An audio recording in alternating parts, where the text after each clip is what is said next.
taking names and kicking butts. This is Headkicks and Haymakers. Good morning, fight fans. We are back, better than ever. This is Headkicks and Haymakers. You know what it is. I am that dude Bodkins, as always. Before we get started, a little house cleaning stuff. Hey, if you missed our NFL Week 7 preview show, please check that out. That is on now Apple Podcasts, Spotify. Break down every game. Kenny and Craig also give you some good fantasy advice. So there's that. That happened on Wednesday. Please do check that out. Give it a nice little like and subscribe, share. You guys know. And then tomorrow we'll be back Sunday night, giving our Week 7 reaction show, and our UFC 280 show. Post show will happen at this time tomorrow in 24 hours. But enough said, folks. I just said we're back. I feel like the UFC's back. I feel like they've been putting off these little bad fight nights. I'm not, and it's been awful in the Apex, but they're welcoming us back in a huge way. Feel like we've been talking and waiting for this card for like 3 months. It's the big UFC 280, absolutely the best card of the year, top to bottom. Let's hope it delivers. And speaking of delivering, joining me this morning, my main man, Craig with a K. Craig, welcome, my man. It is finally here. We are in a few short hours. It's UFC 280, my man. Craig, I feel like we've been waiting for this card for like 3-4 months, top to bottom. It is supposed to be the best card. I'm excited, man. It's fight day, not even fight night. It's fight day. Early prelims are going to kick off here in like an hour or so. Yeah, man, I'm super excited.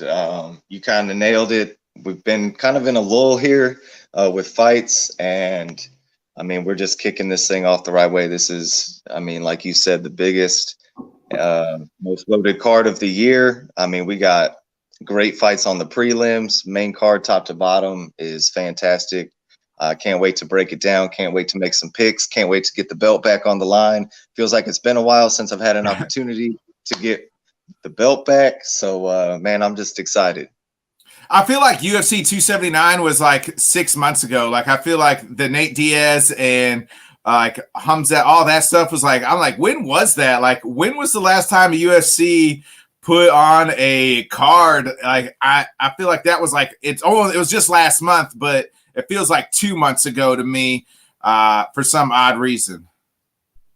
No, it's not just you, man. It does feel like we skipped a month. It feels like it's been, I mean, I guess it's just because the fight nights in between have not, been too much to get excited about. But it feels like a long time, man. Like I said, it feels like it's been forever since I've had a chance to make some picks and get that belt back. So I'm excited, man. This card is huge. A lot of good fights, a lot of good fighters, and I can't wait to talk about it. Yeah, to me, like, I feel like the UFC missed an opportunity with some of these fight night cards and this, like, the lull, right? One of my biggest things is, like, this card is so huge, and I know, like, us, like, diehard fans are going to get into it, but I know some of the casual fans with some of the bigger names, Sean O'Malley especially, and a couple of these other guys, but I just remember, like, as a kid, like, you'd always want to turn into, like, the Monday night before a Raw, before the pay-per-view, because you wanted to catch, like, these, like, highlights and, like, get into the storylines before the pay-per-view and see what happens. Like, those were the best. And I feel like that's what UFC needs to do on these Saturday nights before the prelims, like, or even, like, a Friday night thing, like, to get people back into it, especially, like, we've been gone for, like, so long, I feel, and that's just kind of how I'm like, man, like, I just need like this, like energy boost to be like, yeah, man, I'm totally back in. Like, I don't know. Maybe that's just me. No, I mean, I get where you're coming from, man. I remember as a kid in the Attitude Era of WWE, those like you said, those Monday nights before the pay-per-view were huge because, I mean, the storylines were getting built up.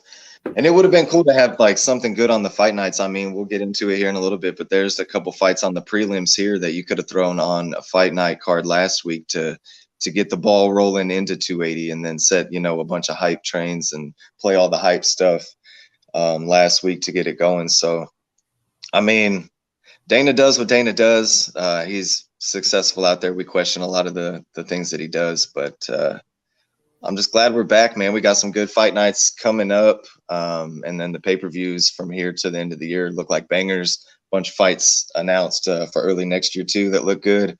A bunch of big cards coming up. So, I mean, hopefully we're through the kind of slow spell of UFC here.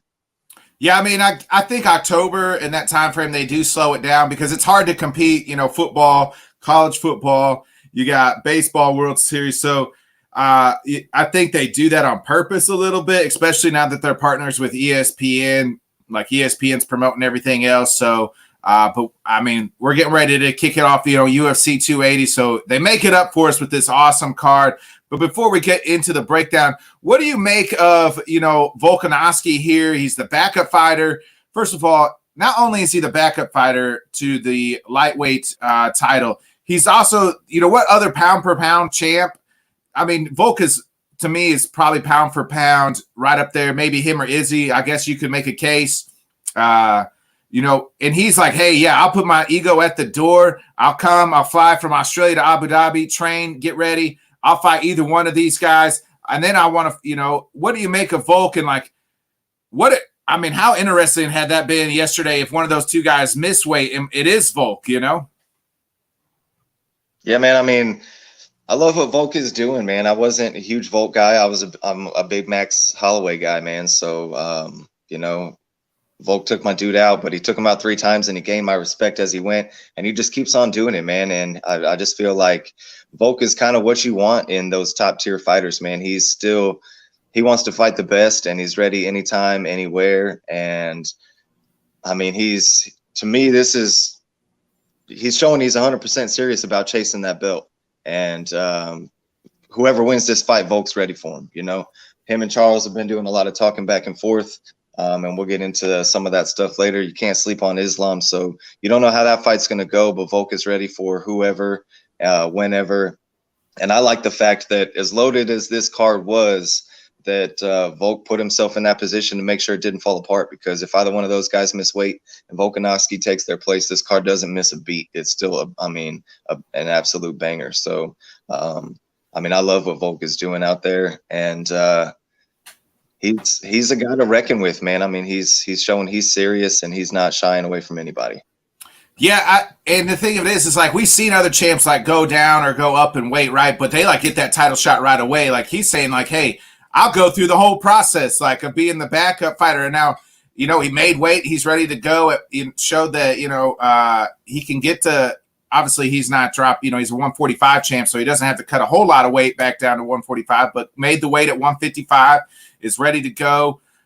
You know, I guess he gets a little bit of pay, but I mean, there's not another champ like that's doing that as far as like, you know, Izzy's not going to move up. He didn't move up to when he moved up and tried to take on the 205 belt. He didn't sit and was like, hey, I'll be a backup fighter. Like they were like, hey, yeah, you go ahead and you can, you know, try to become a double champ against Jan Blachowicz and end up losing. Like Volk is just like, yo, I'll be here. I'll talk a lot of shit.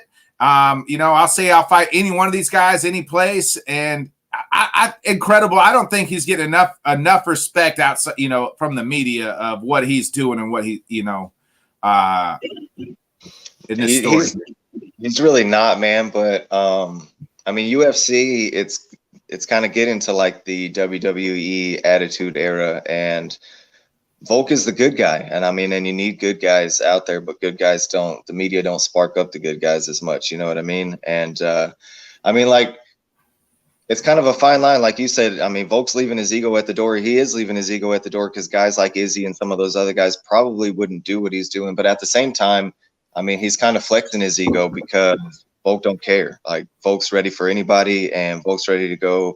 I mean, he's proven that he's the best in his division, and he's ready to move up and take on the best in the next division, and he'll do whatever the process is to have to do that. And so, I mean, huge respect to Volk and what he's doing. Yeah, Kitty's he's on daddy duty, but he's chiming in here in the comments here. Not many dudes patiently wait for their chance at a belt. Not even just wait, but not many champions. Like that's the thing. Like not even just dudes. We're talking champions. You know, and he's waiting. Volka dude who just takes care of business and never involved in controversy or boring fights. You gotta love it. Exactly. So Craig, let's go ahead. We'll jump into it. Remember, folks, the reigning defending champion is your boy Bodkins, two-time reigning defending champion here. As I hold that belt, look at it glisten, baby. Been holding it for a while, and it's time to start breaking down this card. We'll pick not every fight, but we're going to pick 6 fights in this card because that Bilal Muhammad versus Sean Brady card's too tasty not to pick. It's an exciting fight. It's the main event on the prelim. But you get 1 point for each pick you get right. And I didn't cheat to hold it. I put it on the line, Kenny. And anyway, I put it on the line, even though you guys I didn't want to last time. Still put it on the line, still took it home. But anyway, you get 1 point for each win, and then you get 2 points for your dog of the night and your lock of the night.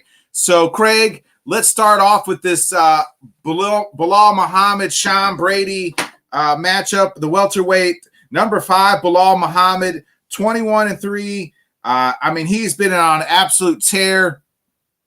His last few wins, I mean, beat his last 3, Damian Maia, Wonder Boy, and Vincent Luque. And then he's taken Sean Brady, who's 15-0, coming off a huge win off of Michael Chiesa. How do you like this one, man? This is a card. I mean, in the prelims, this is a good prelim fight. I mean, this could be a main eventer on a fight night for sure. Oh, for sure, man. I mean, 2 top 10 guys fighting each other. I mean, we get fight nights with less, you know.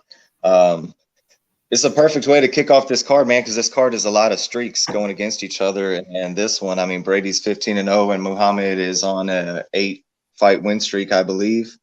And man, I mean, I like both of these guys. So this entire card has been tough to pick, and this one's been tough to pick too, man. I've been back and forth on it. You know, I think Brady's a great wrestler, but Muhammad can wrestle too. Muhammad can strike. I think Muhammad's just got all around a little bit better package, and I think he's going to find a way to win this fight. So I'm taking my dude fighting out of Chicago, Illinois. I'm going to go with Bilal Muhammad in this. I really do like Brady.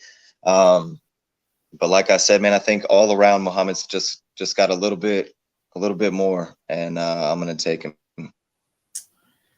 So Bilal is actually on a 1, 2, 3, 4, 5, 6, like a 7-fight win streak. Did have the no contest in there against Leon Edwards when he got the eye poke. And like I said, Sean Brady 15-0, undefeated, and overall undefeated in the UFC. So this is a big step for both these guys, right? Like, I mean, both these guys, whoever wins this one's probably maybe 1 fight away from maybe getting an eventual title shot. If Bilal wins, he can make a case because him and Leon have unfinished business. But Bilal he might have to stay in the line because there's just better fighters out there that are, more fancier. Bilal doesn't he doesn't look great, but I mean, he's a good wrestler. Kenny's chiming in. Best medicine is great for great jiu-jitsu is great wrestling. Give me Bilal in this one. You guys are both in on Bilal. Bilal likes to bring the fight, but so does Sean Brady. Sean Brady is an absolutely dog and stud. I'm going off early, baby. Here's my lock of the card. I'm taking Sean Brady on the prelims. The lock. The boy on Sean Brady Island. Bodkins is going to start off 2-0 before the card even kicks off, baby. That's right. Give me Sean Brady, baby. And let's get into the next. You got to think the winner of that, I mean, if they're not 1 fight away, they're getting a top 5 guy next, right? I mean Bilal's already top 5. Right. So, I mean, But the way that division's still shaking out, I guess if it's Muhammad, he probably is one fight away. But if Sean Brady beats Bilal, I don't know that his next fight gets him a title shot. Yeah, it has to shake Maybe out. You know, and we'll talk about what happens tomorrow. You know what I mean? Like what's next for both these guys tomorrow. But they're talking Colby Chimaev's. Dana basically said he's making that happen. So that's got to be. I mean, the winner of that fight, the winner of Usman and Leon 3. I mean, that's the next in line, basically, right? It's got to be. I mean, obviously. It depends. If Colby wins and Usman wins, they're not doing that another time. You don't think so? No, nobody wants to see Usman Colby coming 2-3. I don't. I don't either. But the best case is Colby wins and then Leon wins and then you do Leon Colby. Or UFC. I mean, they want Chimaev to win because they're ready to give him a title shot, I think. I mean, obviously, he beats Colby. He's fighting for the belt. You also got to make weight first. So let's talk, So Kenny's chiming in here. He said, closest fights Usman has had besides Leon is Colby. I mean, that's true. I mean, it was close, but he won both fights. Once you're 2-0 against a guy, it's hard. I think it's hard, very hard to justify having a third fight. I mean, I don't know. I just don't. But yeah. Anyway, we'll see. I like Brady. You could give Brady if we'll talk about it tomorrow or on the post show. I don't know who I like in that one really. You guys won't say if Whit fights Izzy again. Yeah, I mean, Kenny's got a point. I mean, I'll take Izzy. Izzy may not be the champ after next month, which UFC 280 and 281 in Madison Square Garden. So, we'll get there. Maybe Whit's got it easier against Pierre there. Yeah, that Whit Costa fight coming up though, man. I don't know. I'm not excited about it just because I've suddenly jumped on this big Paulo Costa train and starting to become a huge fan. And then now he's got to fight Whit, man, and Whit is my dude. So as a fan, I just hate that fight. It's a great fight, but as a fan, I hate it, man. It's two dudes I really like. Yeah, before we get into the next fight, that to me secures that Hamzat's at 170, right? Like that's. Like he's fighting at 170 because if they were going to fight him at 185, he was going to fight Paulo Costa. Yeah, I think so. I mean, I think they're going to give him. I mean, obviously, if they give him this Colby fight, they're giving him another shot at 170. If he misses weight there again, I mean, then obviously he's done at that division. But I mean, maybe it was whatever fluky stuff he said was going on. So I mean, we'll see if he can make weight at that fight, no problem. Then I think, I mean, obviously he's going to chase that belt. Yeah, it'd be dangerous. Let's get back into UFC 280 here. You got in the women's flyweight division, Caitlin Chikagian. By the way, Bilal Muhammad's the dog in that fight at plus 120. So on the previous fight, I don't know if I announced that. Then you got Caitlin Chikagian here, 18-4. She's the dog in this one. Did miss weight. She is at plus 180. Taking on the lovely, I can't even find her name here. What is it? Fiorato? Fioro? Yeah. Fioro. I don't know how Bruce Buffer does it, man. Kudos to him because I can't. Where's Kenny at? He's our. But yeah, Manon Fierro. Manon Fierro 9-1, 4-0 in the UFC. At minus, she is the decent favorite at minus 220 here. How do you like this one? Caitlin Chikagian versus Manon. So, I mean, this is a good chick fight, man. I was back and forth picking this one on who I was going to take here. To me, I feel like Chukagian's a little more proven, but Fierro, like you said, 4-0 in the UFC, coming in hot. And then with Chukagian missing weight yesterday, man, it just makes me feel like, I mean, when fighters miss weight, it makes me feel like they're having troubles in camp for one reason or another. So that's what kind of leaned my decision here. So I'm gonna take Fierro to win the fight and knock out the number one contender here in Chukagian. Yeah, Chukagian, Kenny's hit a nail on the head. Chukagian is so damn boring. She wins every fight by freaking decision. The UFC wants Manon to win to give that new fresh blood to fight Chevy. I don't want her to beat Chukagian and then just fight Chevy right away. I don't think she might be ready for that 5 fights in the UFC, but I mean, there's nobody left because she's cleared out the division. I'm with you. I've kind of gone back and forth on this. Kenny's got Manon Fiorot as well. Guess what, boys? We're all in on Fiorot. I like Fiorot to win this as well. I think it's Caitlin Chukagian's time is over. She's held down that number one spot for a while. I mean, beat off a lot of contenders into a lot of boring decision fights, but she outpoints everybody. Before I lock it in, Kenny says anyone that wants Chevy should have to go through Tyler Santos. True. I mean, Tyler Santos is recovering from that her eye, so maybe we'll see that fight. Fierro and Chukagian, or Fierro and Tyler Santos later on next year. Lauren Murphy's up there too. Lauren Murphy just won a fight, so she's up there too. Yeah, both. You're right. But I'm gonna lock it in. We're all in on Fierro. Hey, I can't pick somebody. I can't pick people who miss weight, man. It's everything against it. Like, hey, you lose it on the scale. You probably, I just can't do it. Like I said, man, it just makes me feel like these are professional fighters. So when you're missing weight, it makes me feel like you're having issues in camp somewhere. And to me, that makes me worried about you coming into a fight. All right, let's get into now we're getting into the meat of this card here.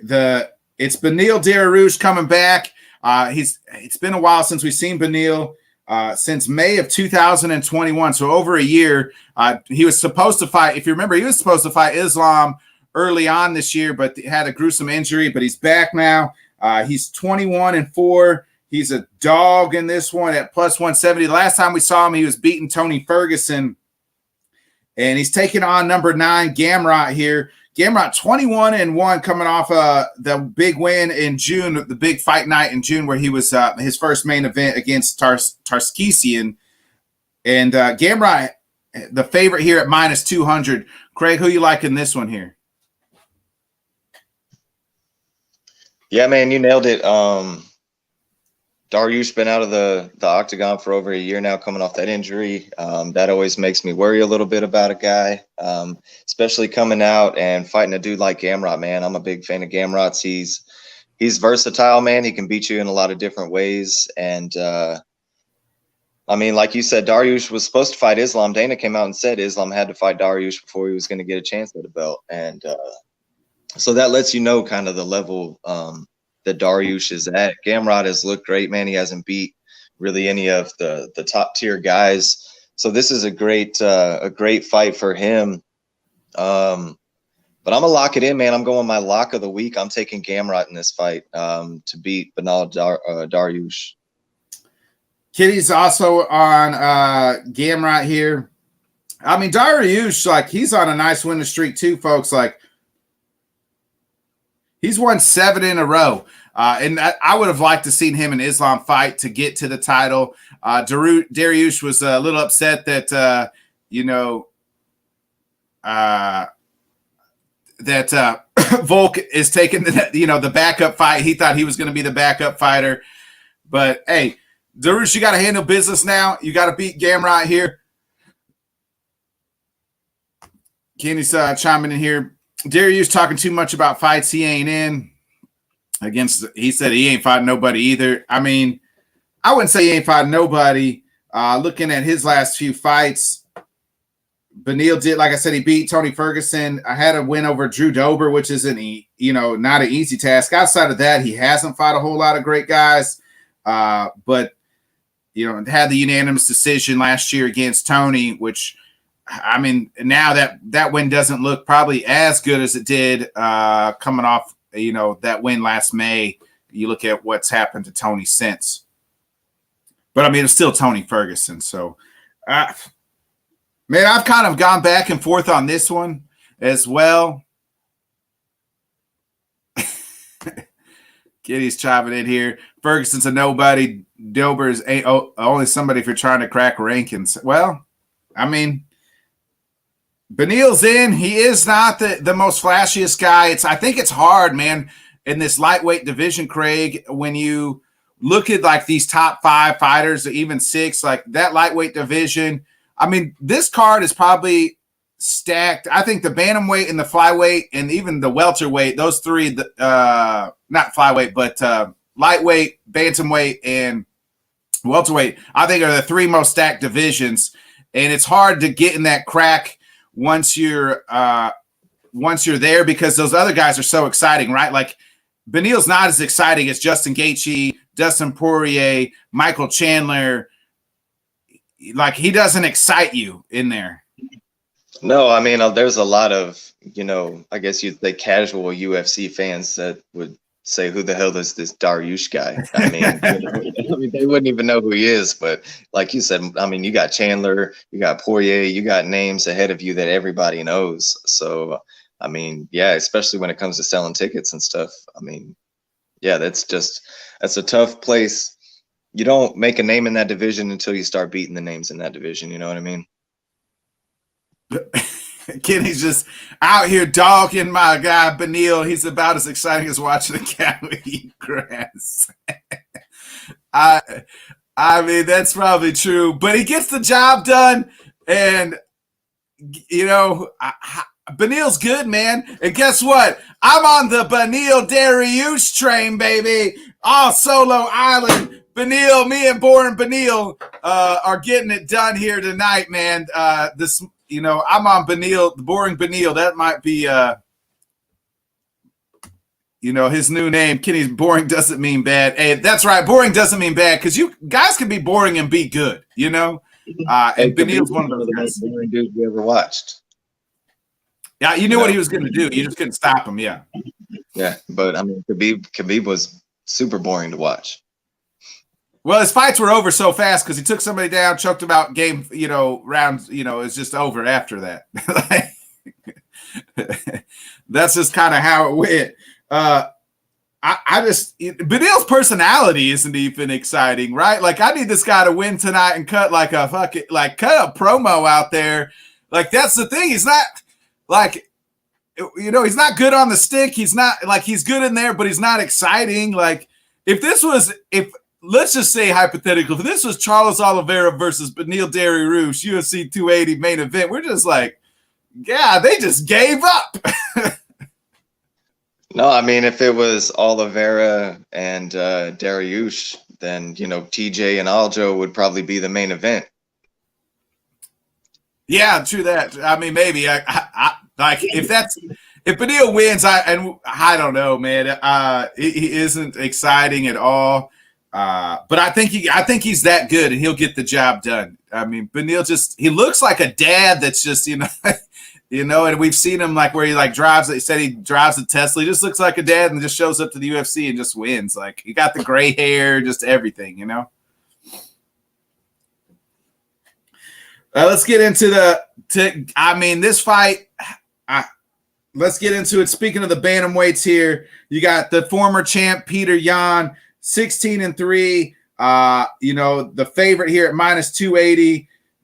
The last time we saw him, the last 2 times that him and Aljo looked like the first fight, obviously with the disqualification, with the striking knee to the head, was a fight he was winning. And really that, just in May, was it when he fought Aljo earlier this year, it was a close fight, and people thought that maybe Peter Yan won. And he's taking on the up-and-comer here, Sugar Sean O'Malley at Sugar's the dog at plus 230, 15-1.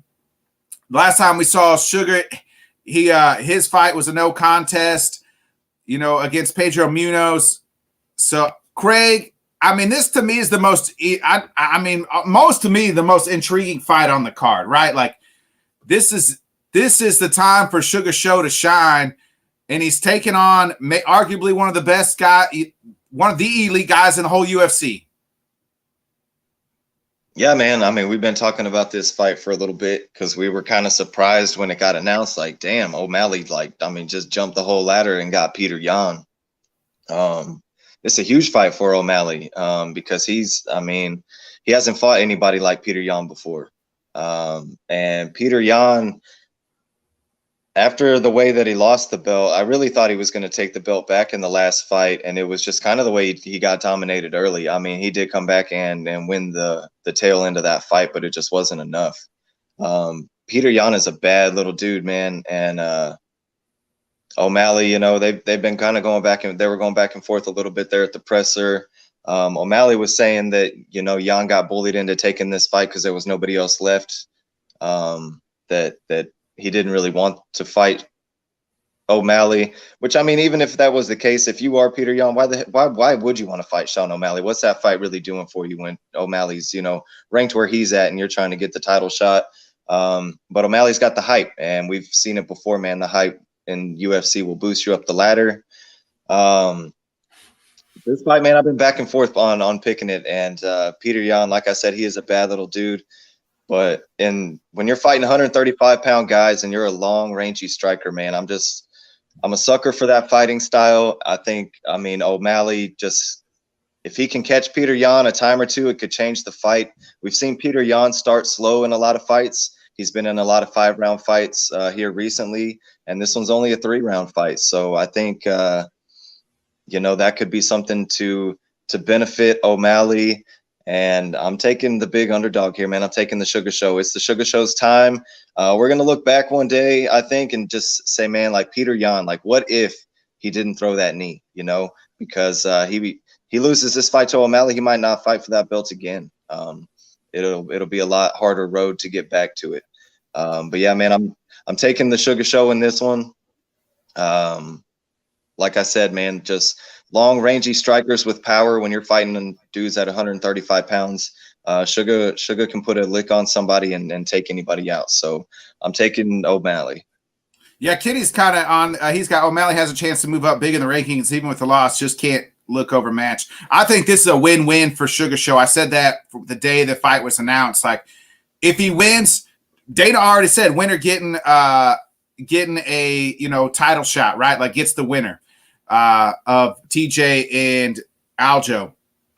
If he loses and he looks good against Peter Yan, hey, guess what? He just went toe-to-toe with the number one guy, maybe possibly, the champ, a former champ. Possibly some people say, I think Aljo did beat him in that decision, but, to me, they're 1-1, Aljo and Peter Yan, because I feel like he was winning that fight just outright against Aljo the first time.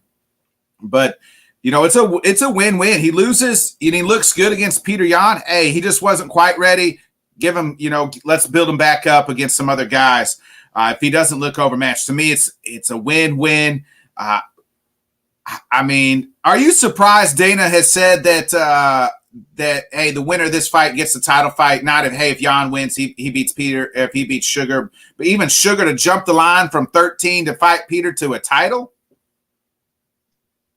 No, because I feel like we've seen this happen before, and the way this division is shaken out, everybody else has got fights. So I feel like O'Malley, where he's ranked, if you can go in and beat Peter Yan, we know who Peter Yan is, man. Peter Yan is a stud, and if O'Malley can go and beat Peter Yan, I feel like you give him the title shot. I kind of like what Dana's doing here. He's finally getting us, like 2 fights on this card, winners are going to match up. And then he said he's going to put Colby and Chimaev on the Usman and Leon card, and basically winners get each other. I kind of like how he's setting up the timelines there with these fights. So I don't mind it at all, man. And if Sterling wins the fight and Peter Yan wins the fight, I guess there you are with the trilogy again, but I don't think you can say that Peter Yan doesn't deserve it, So I don't mind it. Yeah, I mind it either. I mean, Sugar, they're trying to hype up Sugar. I mean, Sugar is they're comparing him to Connor. Dana even said, "Hey, this is that. This could be Sugar Sean's. Aldo's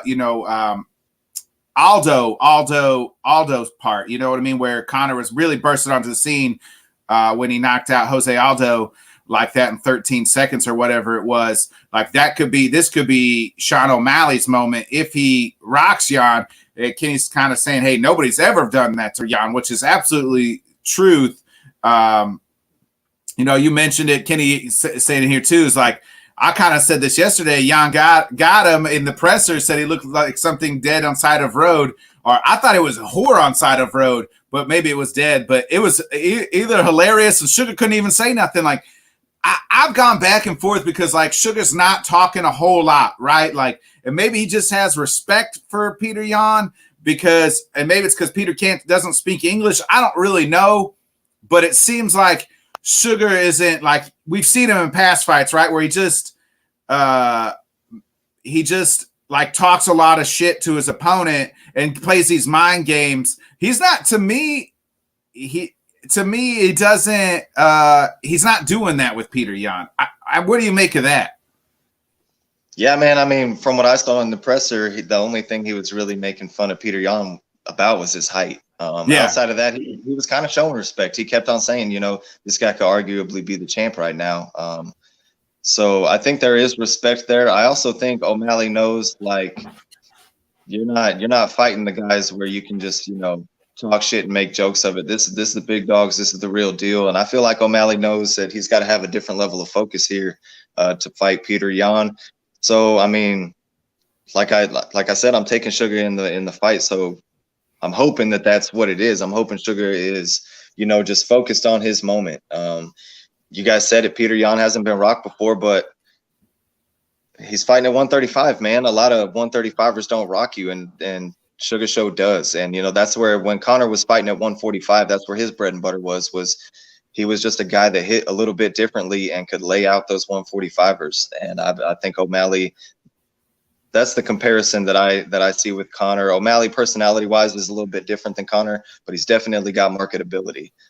So I see a little bit of the comparison on that level.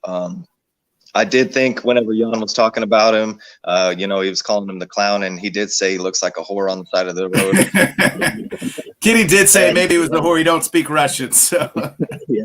And I mean, the guy even said, "Hey, Sean, what's your response to that?" He said, "Nothing. That was a good one." yeah. He kind of put his head down and was just like, he's like, "I got nothing." He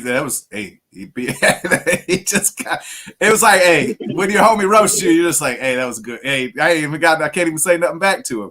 I mean, it was hilarious, and the fact that the translator has to like say that, right? Like to translate that in front of everybody is even more hilarious because the translator's like, he said he looked like whore on side of road. Like, man, I was laughing, just died laughing because it's like the fact that the translator, like, I don't even know how Peter would say that in the US, but like in English, but the translator happened to translate that. It makes it even better. And kudos to that translator because, like, I mean, just murdered it. Absolutely hilarious. Kenny's on Peter Yan. Man, I've gone back and forth. I think that a couple things favor O'Malley in this fight. Number one, his length. Can he keep Peter Yan at his length? And the fact that this is a 3-round fight, I think benefits Sugar Sean because Peter's been fighting 5-round fights. Can't even tell you the last time. It's been a long time, 4 years or so since Peter Yan fought a 3-round fight. I think it was against Uriah Faber was the last time he fought a 3-round fight. So that kind of shows you how long it's been. And Peter does so well in 5-round fights, right? Because first round he just makes all these reads, and then he gets as the fights and the rounds go, he gets better and better and starts turning it on. He's not going to have a whole lot of time to do that. He loses round 1 to Sean. You're down 0-1, and then you have to force the next 2 rounds are in your favor. But Peter Yan is one of the best strikers in this division in the UFC. But like again, if Sean can keep him at a distance with that long reach that he has, and it's going to be hard for Peter to get in. Can he get inside with the leg kicks and those type of things? I've gone back and forth. I'm all in on the Sugar Show, baby. I've gone back and forth. I'm going with the Sugar Show. This is Sugar's time, baby. Here we go. Sugar gets his highlight moment tonight, baby. Let's go, Sugar Show. Kenny's chiming in here. He did say, I hope Sugar wins, but I don't know if he's ready. So that's the reason he took Peter Yan. And then I'm not surprised at all that Peter Yan wins this fight, man. Peter Yan is great. Yeah. I just, there's reasons to take O'Malley, and like you said, I'm on the same train as Peter Yan is used to these 5-round fights, gauging guys early. I mean, that's basically why he lost, his last fight. He just spent a little bit too much time early on, and then once he got his back took, I mean, he just lost a couple rounds early. And like you said, you go down 0-1, you got to win 2 rounds. And I mean, it wouldn't surprise me, you go down 0-1, then you split the last 2 and O'Malley's taking a decision. Yeah. Let me ask you, if Sugar wins by decision, does that, I know like he's been knocking folks out left and right? Like these highlight knockouts. But if he wins, does the hype train still going, or is it just derailed a little bit? If O'Malley wins by decision? Yeah. I mean, he wins, man. The hype train's still going, everybody likes the highlights and the knockouts, but I mean, shoot, you go in there and you beat Peter Yan, then you're fighting for a belt in your next fight. So I think that hype train don't slow down none. Kenny saying decision when it's just fine as long as it's not super boring fight. I don't think that this fight's going to be boring at all. I think both these guys are going to come out, ready to strike. So I think, I mean, Sugar, we know that that fight ended in a no contest in the second round. That first round, it did not look great for him, but it seemed like he was starting to pour it on a little bit later and started getting it going. So it's kind of interesting, kind of both these guys, how that first round will tell us a lot, I feel like.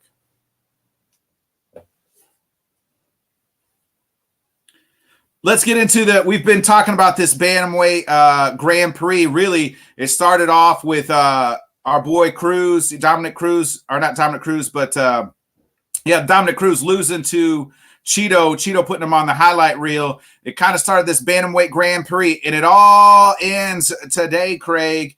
And that's, with the co-main event here, and it's, TJ Dillashaw versus the champ, Aljamain Sterling. Who you like in this one? How you like this one? Aljo is 21-3, the favorite at plus minus 170. TJ at plus 145, 18-4. We haven't seen TJ in over a year. The last time we saw him was against Sandhagen in a close fight, a fight that I actually scored for Sandhagen. And, we've been talking to Aljo, obviously, his last 2 fights were against Peter Yan, one this year when he won the title. So, well, I guess he technically won the title last year, but you know what I mean. Yeah, man, this is another one I've been back and forth on, man. I could see it going either way. These guys have been back and forth a little bit, in talking smack. And TJ was making comments about his wrestling just being better than Sterling's, and Sterling said, "This ain't a wrestling match. This is a fist fight." If it's a fist fight, man, I kind of like TJ. I think Sterling really kind of needs to use his wrestling kind of like he did in the Peter Yan fight. But at the same time, man, so it gives me a little bit of resemblances of the Kamaru Usman, when Leon said, Mr. Green suit and this and that. That's kind of the vibes I'm getting from Sterling here. And TJ, man, just to me, he seems focused. And he keeps on saying, I didn't lose my belt to no man. And I'm ready. No, he just lost it to PEDs. He's focused because the PEDs are helping focus. Right, right, and hey, you know what? TJ's owned it, man. He's owned his punishments and he's owned his PED use. But I'm taking it right here. My dog of the week. I'm going TJ Dillashaw to be the 3-time champ here and get the belt back. What do you make of TJ saying he's the greatest bantamweight of all time? We'll see. Hold the belt before you say that. You can sit here all day and say that you're the greatest bantamweight of all time, but if you're fighting right now and you're not holding the belt, then you're not the greatest bantamweight right now. So, hold the belt. He's got a case, man. TJ Dillashaw's got a resume, and he's held the belt twice. Obviously the PEDs are going to hit you, but look at John Jones. John Jones has had his issues with, failing drug tests, and we don't ever shy away from saying John Jones is a GOAT. So, Dillashaw's got a case, but make the case if you win this fight. You know what I mean? I just feel like you got to have the belt in your hands to start saying that you're the greatest of all time. Show me you're the greatest of right now. Yeah, man. TJ's like I said, TJ is to me his last real win. I know he beat Sandhagen, which I've said it since day one. I had Sandhagen winning that fight. But August of 2018, like that was the last time. So,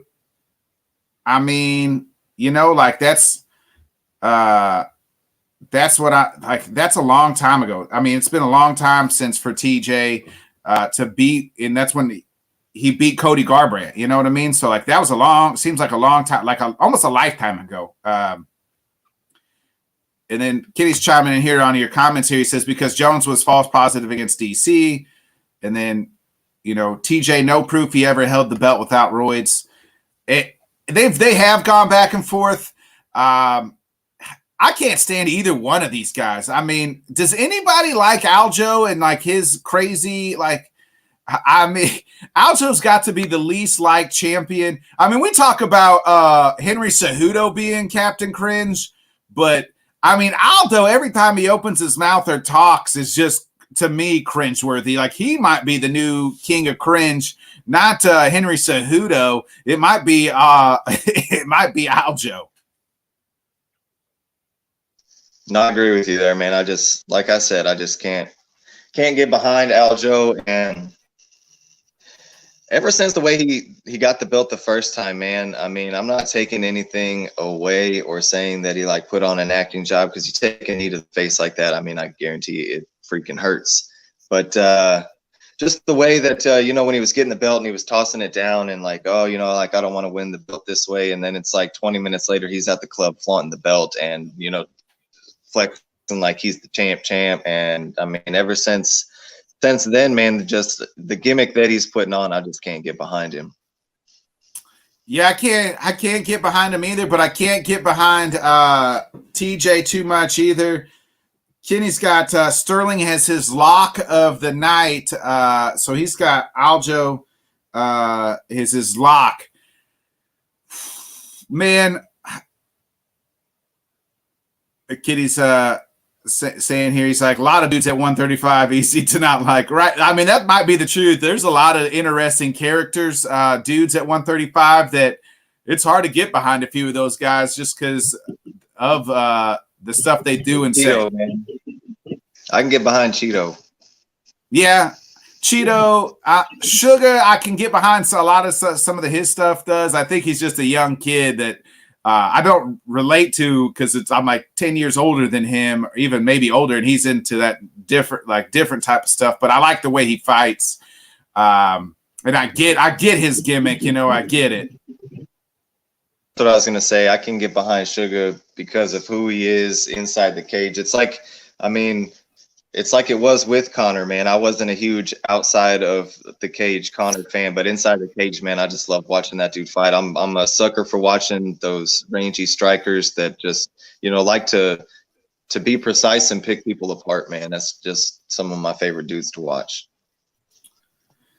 So Kitty's got his lock as Aljo. You're taking TJ. Kitty's chiming in here. He said real quick, Sugar trying to build hype. The rest of these dudes are stooges. So Hey, you were on the. I thought Kenny was on the Cheeto train there for a while. I guess he's jumping off the Cheeto train. If he's correlating Cheeto in there with that. I'm all in here. I'm with Aljo and still, baby. Give it to Aljo. Craig is on Royd Island by himself. Craig, we get into the main event. Go ahead. You got something here? No, I just say, I mean, if TJ's rolling up, then that's just more reason to take him, right?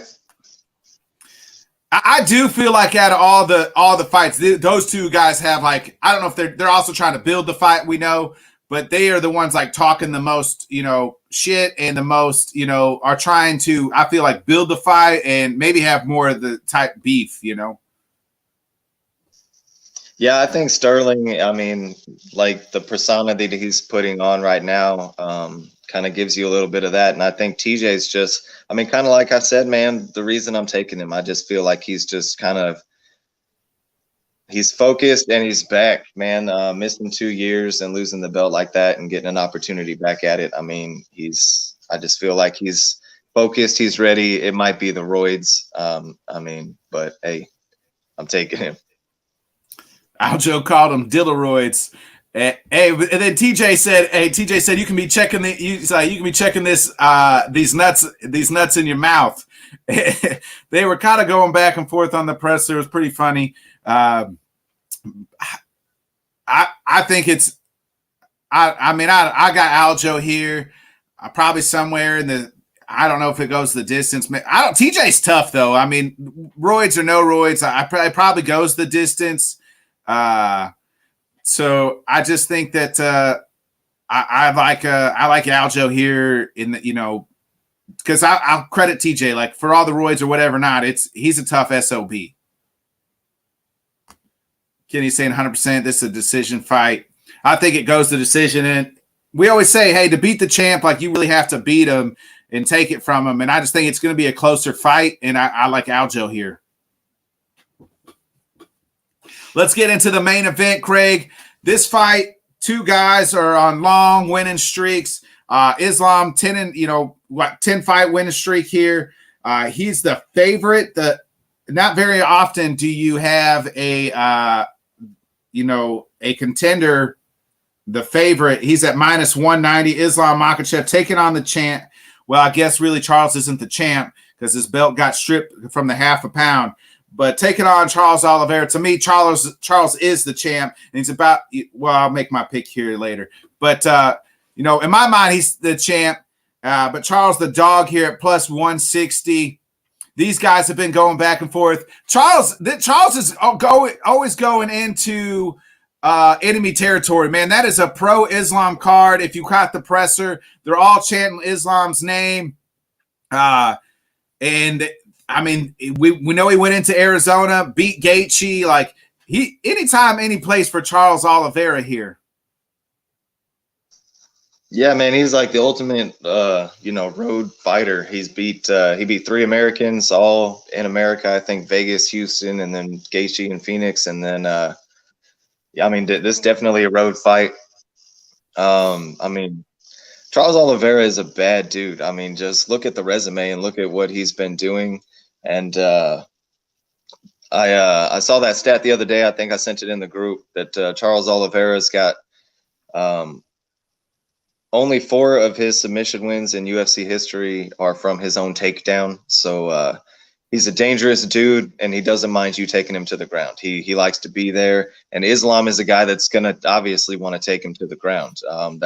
Islam is the new version of Khabib, and that style is just to smother you and wear you out until you just can't take it anymore and you end up tapping. It's a very dangerous strategy when you're going against a guy like Charles Oliveira. Justin Gaethje has been in some wars, man. We've seen him in fights with Michael Chandler, early on with Michael Johnson. I mean, he's been in some bangers, and Justin Gaethje said he's never been hit harder by anybody than Charles Oliveira. He said, normally when I get punched, I get stung, and you might see, a flash. He said, but when I got punched by Charles, I saw stars, and he's the only guy that's ever made me do that. So to me, that's got to mean something. I mean, Justin Gaethje is a pro, and he's been in some battles with some dudes. Man, I could go on and give 100,000 reasons of why Charles Oliveira is the better fighter and why he's going to win this fight. One thing that worries me is Charles looking ahead a little bit, man. He's already talking about double fighting Volk twice. And, just it's almost like he's looking past Islam. And it's got this fight's just got one of those feels to it, man. And I feel like we've talked about it a lot. I'm going to go against the grain a little bit here than from what I think you and Kenny are going to go, and I'm going to take Islam in this fight. And the crazy thing is I feel like I'm taking, a plus 300 dog. I do not understand how Charles Oliveira is the underdog in this fight, especially just with what he's done and what we've seen out of him. I mean, Islam is dominated, but he beat Dan Hooker, he beat Bobby Green. On short notice fights. Short notice or not, Charles Oliveira's wiped out the top 5 and somehow is an underdog in this fight is just insane to me. A big part of me likes Charles in this fight for the sake of the show, for the sake of the picks, and for the sake that I think Charles is looking ahead a little bit, and I think Islam is a little more focused in the moment right now. I'm going to take Islam in what I'm going to call an upset. Kitty said Islam should win, but I hate that dude in this whole game. I mean, that's the thing is people are comparing Islam to Khabib. It's funny because like in the presser here, like Islam said, "Hey, this guy ain't beat nobody to get to the title shot," but maybe he didn't. But he beat Kevin Lee, he beat Tony Ferguson, then got the title shot, right? But he had, at that time had won 6 in a row, 7 in a row, or something. But then you look at this reign that he has been on since, getting the title, beating Michael Chandler, beating Dustin Poirier, and Justin Gaethje. Like, those 5 fights are right there. Like, Kevin Lee, Tony Ferguson, Gaethje, Chandler, Poirier. Like, what 5? Name me one other guy that you're like, hey, 5 in a row, that just like that, to me, is just unheard of. Like, Islam is undefeated, and he's like on a 10-fight winning streak, but he ain't fought those guys. He is getting to jump the line, and I do believe it's because he's Khabib light. Khabib, supposed to be Khabib 2.0. Yeah, man, there's hype around him because Khabib is out here saying that this guy's the best. He's a future champ. So with who Khabib is, I mean that means something. So people take that for what it is. I mean, Kenny said it earlier, man. I mean, they always say the medicine to beat great jiu-jitsu is great wrestling, and this is going to be, I mean, the greatest jiu-jitsu and the greatest wrestling, I mean, maybe on the planet. So we'll see how that goes, man. I mean, like I said earlier, to me, I don't understand how Charles is the underdog. I'm taking Islam in the picks, but I feel like I'm taking a huge underdog here. Yeah, Islam's the favorite. I think a part of that is because people are just behind him, and maybe because it's in Abu Dhabi. I don't understand it. Again, like, he hasn't fought like anybody. His last few fights, ran from RDA in a short notice fight. I would have really liked to seen him and Beneil fight just to kind of, again, to gauge myself on here. But do you think eventually, like, this run that Oliveira's been on, this guy has never been in a boring fight. None of those fights were boring, exciting. He got kind of rocked in all those fights at times, and then weathers the storm. Like, he's not afraid to go through fire to get his. Do you think eventually that catches up with him? I mean, maybe. The thing is those fights, I mean, they were exciting, but he was fighting, just exciting dudes, guys that like to get in there and bang and put on shows. And he showed that he can take that. And then, I mean, with Michael Chandler, I mean, he knocked him out. But outside of that, I mean, Charles is known for getting you in a weak spot and getting you wrapped up in a position that's going to make you tap. I mean, that's Charles' bread and butter. And that's why this fight's so interesting to me, man, is because Islam wants you on the ground, and the ground is right where Charles wants to be. So you got to think somebody's getting put to sleep or somebody's tapping out in this fight, one way or the other. maybe eventually it does catch up to Charles. I just don't know if this is the fight that happens, just because of the styles in this fight. It's not like fighting Michael Chandler. It's not like fighting, Poirier, Gaethje. All those guys want to stand in there and put you down with the hands, and Islam wants to get you on the floor. Yeah, so Charles Oliveira, I mean, from the Dubrox, which is the poor village of Brazil, had an up and down UFC career, was at one time maybe getting cut, stayed in there, has found it. Maybe it's the blonde hair, the Eminem blonde hair that has changed his ways. He still finds a way. We just named it. I mean, took on a murderous row. Inside two, it's not like these were like fights that had, we talked about on the pre-show.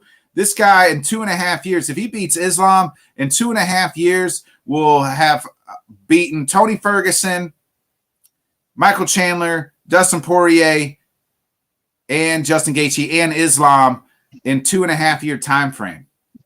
That's the entire top five. That's all top five guys, that's why it makes 100% sense that if Charles Jones win this fight, you go fight Volk.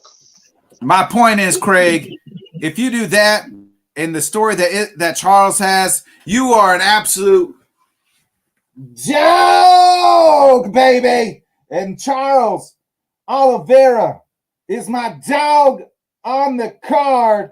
Let's go. To me, it's going to be and still with your boy Bodkins bringing home the UFC 280 championship belt.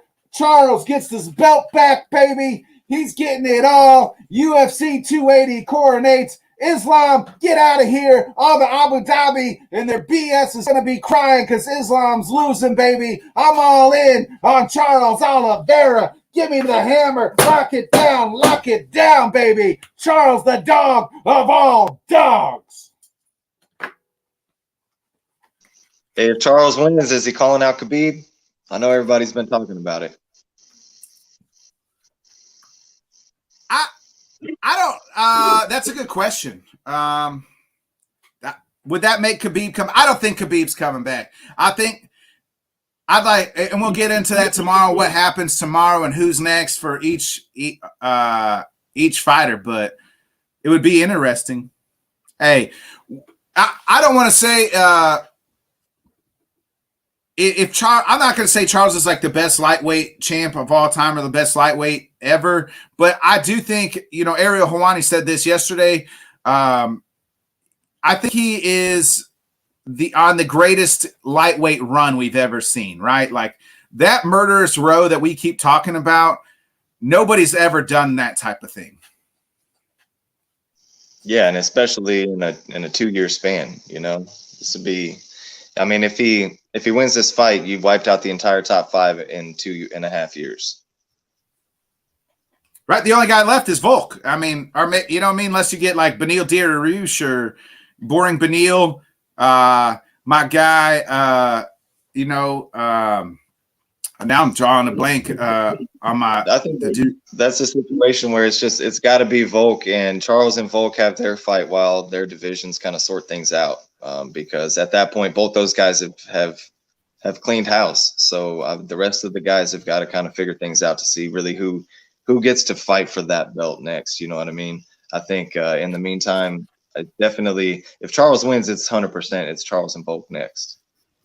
Yeah, or my guy Faziz, but I feel like he's at number 7. They're not going to jump him all the way up, so he would need another fight to get to the title. So, I mean, it's just crazy. In 2 years, he'll fight more top 5 dudes than Khabib fought his whole career. Exactly. Everybody wants to talk about Khabib, but the thing of it is like, if Charles beat the same dudes as Khabib and looked just as good doing it and beats Islam, he's the GOAT. So Kenny's on that Islam or Charles would be the GOAT. I don't know, but this is this incredible, great run. It's hard to talk about maybe who would be the greatest lightweight. I mean, at that point in time, though, he's even beat some of the old heads like the Quay Guidas, Jim Millers of the world as well, coming up through the ranks. Now he's lost to some other guys, like Paul Felder. Paul Felder was his last loss. But I mean, he was kind of figuring out and just has figured. I feel like he's got whatever it is. He's maybe it's the bleach blonde hair, baby. Maybe it's the Eminem hair that's got him, on this great run. Hey, he's got the whole crew with him. He's got the whole Real Slim Shady cast following him. Hey, whatever it is, it's working, man. Like Joe Rogan said, Charles Oliveira became a different animal about 5 years ago, and about 5 years ago he had a daughter, and maybe that was the turning point in his life, the turning point in his career. I think, kind of like you said, man, like the losses to Paul Felder, the way that things started early on in his career, and he was having trouble making weight and almost got cut from the UFC. I think that's the mark that he has against him when you're in the GOAT conversations, just because when people talk GOATs, they're looking at these guys that were just dominant from start to finish, and I think that's why a lot of people throw Khabib out there, just because of the record. Khabib might not have beat a whole lot of guys, and we can sit here and talk about fights that he ran away from, but every fight that he got put out in front of him, he won. So, I mean, it's kind of Floyd Mayweather-ish. And when you retire with an undefeated record and holding a belt, your name's going to be in the conversation regardless. Yeah, Kenny's said he came in at 20 years old. I mean, he did come in young. It's like, so that's the thing, is like Charles grew up in the UFC and has made his way. This isn't boxing. People can take losses, especially early on. But I'll take this run that he's having, much like a John Jones type run where John Jones was beating people. And even the people that John Jones was beating at the time, like they were on the back end of their career, some of those guys were. And Charles is getting these guys in their prime. And it's not even – they're not even getting to the fifth round. You know what I mean? It's not even close. Even if Charles loses this fight, I mean, the run that he's been on is the only people that have done runs like that are GOATs. I mean, the only dudes that have beat those kind of names consecutively in time periods like that are GOATs, So regardless, the run that he's been on is a GOAT run. Yeah, I'm all in. So you're on Islam Island. Me and Kenny taking our dogs. Kenny's dog was Islam as well. So let's recap. Craig, who was your lock of the card? I got Gamrot as my lock, and I got PJ as my dog. Okay. And to recap, Kenny's got Oliveira as his dog, Sterling as his lock. He's got Yeon, Gamrot, Fierro, and then you guys both are on Bilal Muhammad. I took my lock with Mr. Sean Brady, and then my dog is Charles, and I took Sterling as well. Me and you took O'Malley. Kenny's on Yan Island. You and Kenny are both on Gamrot. I'm on Boring Benil Island, and we're all on Fierro too as well. So, hey, we might actually be doing a post show tonight. We'll get together with the guys since it's a midday card. That way, Kenny can join us maybe this evening. So we'll keep you posted on that. I'm gonna do a UFC 280 pick'em card on ESPN. We'll put that out. You beat us. We'll give you a shout out on our post show. So we'll put that out as well. And then again, if you beat us, we'll give you a nice little, shout out on our show. We'll put that out. I'll make that as soon as I get done here. We'll put that out. We'll put this on Spotify and Apple Podcasts as well. So be a friend, tell a friend. Craig, before we get into anything, you got anything else to say? Last thoughts here? No, I don't think so, man. It's been great to be back, man. I feel like I haven't been on H&H episode in a while, and we haven't had a great card in a while. So I'm excited, man. I'm just excited for the fights. I am too, man. Early prelims probably getting ready to kick off. I'm excited. Top to bottom, this is supposed to be the best card. I hope it delivers. It seems like it's going to. So let's go. No craziness, wildness on weights. And everybody made weight outside of Kachagian, whatever her name is, Caitlin Chikagian. So here we go. Let's go. I'm ready. It's UFC 280. Best card of the year. I'm calling it. Let's hope it delivers. Hopefully there's a lot of finishes. I'm excited. A lot of big names. We'll talk all about it on our post show. Maybe tonight, maybe tomorrow morning. We'll see. Keep it posted. Make sure you like, subscribe, share, be a friend, tell a friend. If you hit that little bell, that's when you'll know we'll go give our post show, whether it's later this evening or tomorrow morning. So, hey, for Craig, Kenny, I'm Bodkins. We appreciate y'all. We're hitting that outro. This has been another great episode of H&H, baby.